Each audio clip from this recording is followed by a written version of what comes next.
আসসালামু আলাইকুম রাহমাতুল্লাহ। তুমি কেমন আছো? আলহামদুলিল্লাহ ভালো আছি। তুমি কেমন আছো? আমিও অনেক ভালো আছি। তুমি দেখা হলে সালাম এবং প্রত্যেকটি কথার শেষে আল্লাহর নাম নিতে কেন ভুলে যাও?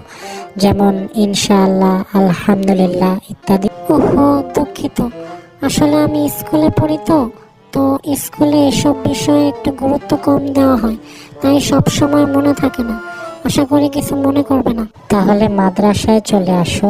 মাদ্রাসায় তোমাকে বিভিন্ন আদর্শ আদব কায়দা শিখিয়ে তোমাকে মানুষের মতো মানুষ হিসেবে গড়ে তোলা হবে।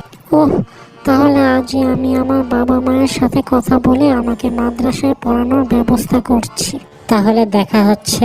ফি আমানিল্লাহ। ভালো থেকো। আল্লাহ হাফেজ।